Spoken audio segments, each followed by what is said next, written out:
சந்தோஷம் பொங்குதே, சந்தோஷம் பொங்குதே, சந்தோஷம் என்னில் பொங்குதே. அல்லேலூயா. இயேசு என்னை ரட்சித்தார், முற்றும் என்னை மாற்றினார். சந்தோஷம் பொங்கி பொங்குதே.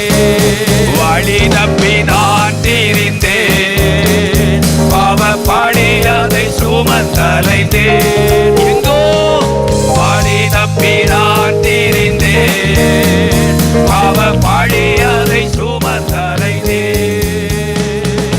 அவர் அன்பு கூறலே அழைத்ததும் என்னையே, அவர் அன்பு கூறலே அழைத்தது நம்மையே. அந்த இன்ப நாளில் எந்த பாவம் நீங்கிட்டே.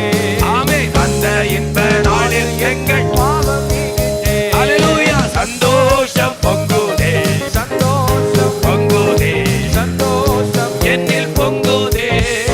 அல்லேலூயா. இயேசு என்னை ரட்சித்தார், முற்றும் என்னை மாற்றினார். சந்தோஷம் பொங்கி பொங்குதே.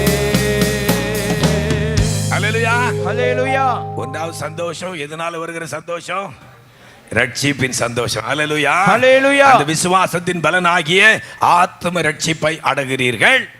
அந்த ரட்சிப்பினால் வருகிற சந்தோஷம், அந்த ரட்சிப்பின் சந்தோஷம் ஒரு மனிதனை நிரப்பும் என்றால் இந்த உலக காரியங்களை குறித்து, குறைவுகளை குறித்து, நெருக்கங்களை குறித்து, போராட்டங்களை குறித்து, இல்லாமைகளை குறித்து, நோய் நொடிகளை குறித்து அவங்க கவலைப்படவே மாட்டாங்க. அல்லேலூயா. ஹல்லேலூயா. அல்லேலூயா. ஹல்லேலூயா. ஆபகு கதை தான் சொல்லுகின்ற கிடையிலே ஆடு இல்லாது போனாலும், தொழுவத்திலே பலன் இல்லாது போனாலும், வயல்வெளி தானியத்தை விளைவியாமல் போனாலும், திராட்சை செடி கனி கொடுக்காமல் போனாலும், எது நஷ்டப்பட்டு போனாலும் என் ரட்சிப்பின் தேவனுக்குள் கலிகூர். அல்லேலூயா. ஹல்லேலூயா. அல்லேலூயா. ஹல்லேலூயா. இதான் ரட்சிப்பின் சந்தோஷம்.